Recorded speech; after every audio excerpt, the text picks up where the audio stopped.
High school খেলপথাৰত অনুষ্ঠিত হোৱা বিশাল গণসমাৱেশত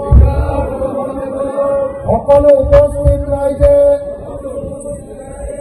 সংকল্প লয়, শপত খায়, কচম খায় যে 2026 চনৰ বিধানসভা নিৰ্বাচনত বিজেপি আৰু AIUDF ব্ৰহ্মপুত্ৰত দলিয়াই পেলাব।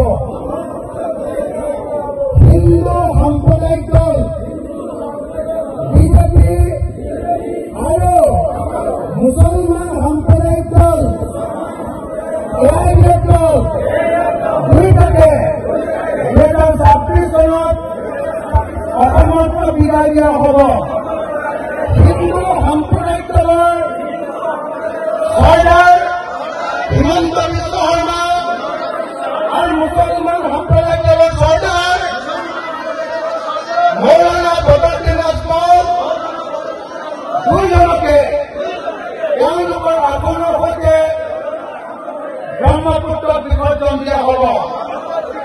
কোনো পক্ষে 2026 চনৰ নিৰ্বাচনত সাম্প্ৰদায়িক দলক ভোট দিয়া নহ'ব। আমি এখন ধৰ্মনিৰপেক্ষ অসম গঠন কৰিম আৰু লগতে এখন নতুন অসমত সকলো মানুহক ধনী কৰিব পৰাকৈ আমি কাৰ্যসূচী গ্ৰহণ কৰিম। আপুনি কওক, মই আজি কচম খাইছো, শপত লৈছো যে বিজেপি আৰু AIUDFক কোনো পক্ষে সহায় নকৰো। বেলেগ বেলেগ ইণ্ডাষ্ট্ৰী খুলিম, যিবিলাক ইণ্ডাষ্ট্ৰীত অসমৰ প্ৰত্যেকজন পুৰুষ আৰু মহিলাই কাম পাব আৰু কোনো মানুহ অসমত নিবনুৱা হৈ থাকিব নালাগে। আমি চেন্নাই বা বেংগলোৰ বা কেৰেলা গৈ ভাৰতৰ ভাল হ'বনে বেয়া হ'ব?